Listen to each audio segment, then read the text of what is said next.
volts em corrente alternada. Então, eu tenho uma entrada alternada, senoidal. Nesse caso aqui, é uma entrada de 300 volts, 60 Hz. Eu tenho um transformador, um diodinho e a resistência. Esse tipo de conexão aqui, ó, de circuito, é chamado de retificador de meia onda.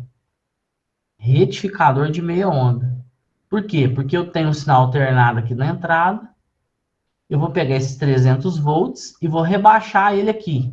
Por que que eu vou rebaixar? Porque existe uma relação de transformação, que normalmente é chamado de N de navio, de 5 para 1. A cada 5 espiras no primário, eu tenho uma espira no secundário.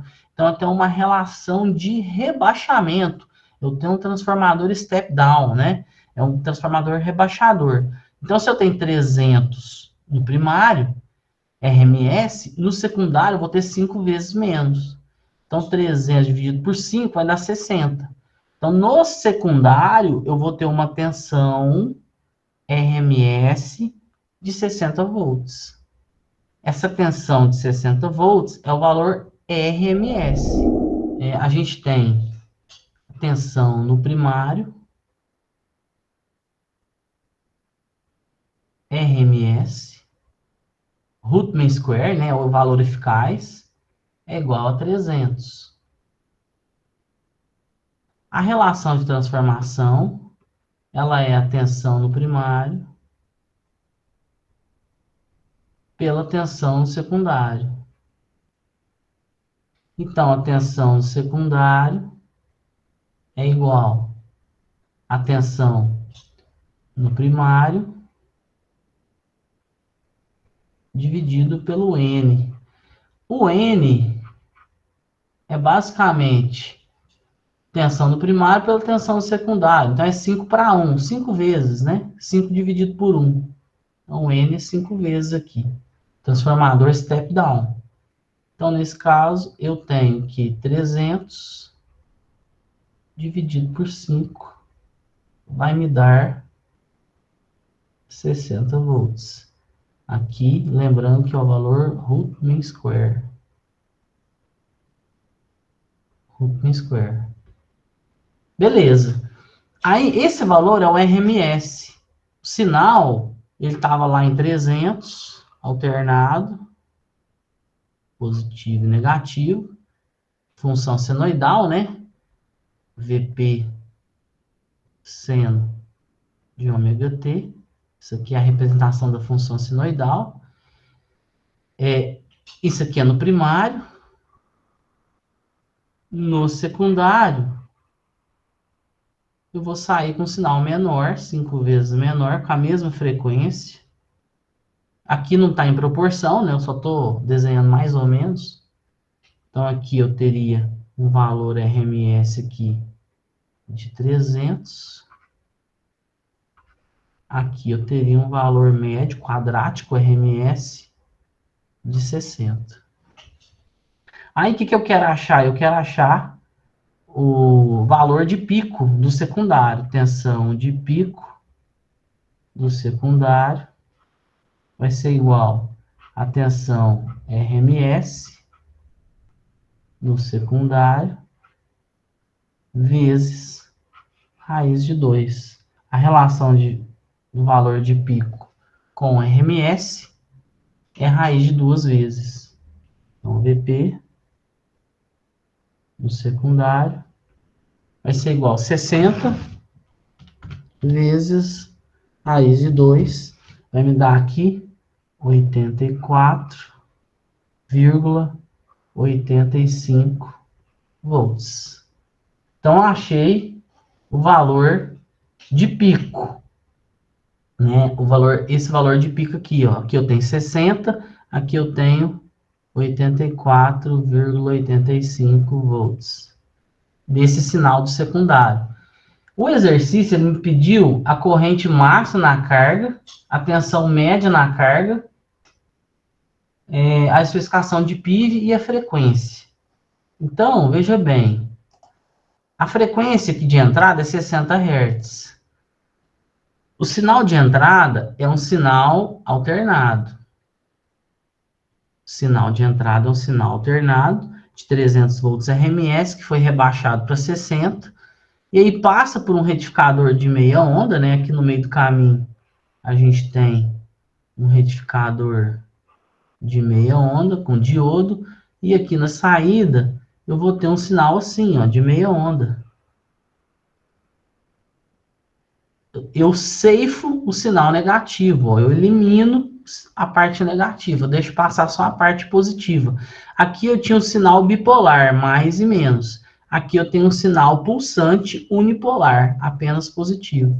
Para calcular o valor médio aqui, ó, desse sinal, o que eu vou fazer? O valor médio, eu gosto de chamar aqui de AVG, de average, o valor médio do sinal na carga é o quê? É o valor de pico do secundário, que a gente calculou, menos a tensão do diodo, que é 0,7. Por quê? Porque eu tenho um diodo aqui, ó. Tem um diodinho aqui, esse diodo polarizado diretamente, ele vai conduzir 0,7. Ele vai gerar uma queda de 0,7. Dividido por π. Essa é a equação. Esse 0,7, nesse caso deste exercício, que a tensão está acima de 100 volts, você poderia desprezar esse 0,7, que daria do mesmo jeito. Agora, quando os níveis de tensão são mais baixos, a gente está trabalhando com 12, com 15, com 20, com 5, é interessante considerar a queda de 0,7, porque aí o 0,7, em proporção, ele passa a ser significativo em relação a esses valores. Então, para calcular o valor médio aí, eu vou ter o 84,85, né? 84,85 menos 0,7 dividido por π. Então, eu vou ter 26,78. Então, o valor médio é 26,78 volts. Seria esse valor aqui, ó. Seria essa altura aqui, ó, do valor médio, né? Seria aqui 26,78 volts. O pico aqui seria de 84, aproximadamente, né? Então, achei a tensão média. Para achar a corrente média, basta pegar a tensão média e dividir pelo valor da resistência. Peguei o valor da tensão média, dividi pela resistência, achei a corrente média. Aqui no exercício, ele pede para achar a corrente máxima. Corrente máxima, o I máximo. A corrente aqui, ela vai ter o mesmo comportamento da tensão. Como a carga é resistiva, a corrente vai ser assim também, ó. Vai ser um sinal de meia onda pulsante. Então, para achar o pico da corrente, basta pegar o pico da tensão. O pico da tensão vai ser esse Vp menos 0,7, Vp que já é o valor de pico, menos o 0,7, dividido pela resistência. A resistência que é de 1K. Então, aqui se eu pegar 84,85 menos 0,7, dividido por 1000, vai me dar 84,15 mili.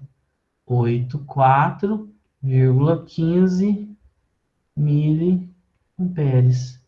Aí a corrente máxima seria o valor desse pico aqui de corrente. Ele me pediu também a especificação do PIV. O que é o PIV? Num semiciclo, o diodo conduz, eu tenho corrente. Se eu fosse desenhar a tensão no diodo é 0. Essa aqui seria a corrente na carga. Esse gráfico seria da tensão na carga. E esse gráfico aqui seria da tensão no diodo.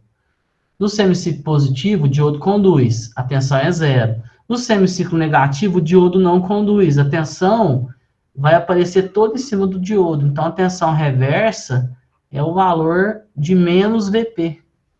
Então, seria menos o PIV, que é a tensão de pico inversa especificada para o diodo, tem que ser um valor, o diodo que você tem que escolher numa situação de projeto para um circuito desse, tem que ter uma tensão inversa de pico que suporte um valor maior do que aproximadamente 85 volts, que é o valor de pico do secundário. Por quê? Porque a forma de onda do diodo vai ser essa, ó. Um semiciclo tem zero de tensão, ele está conduzindo. Quando ele se comporta como uma chave aberta, a tensão fica toda em cima dele. Então, eu vou ter o semiciclo negativo em cima dele.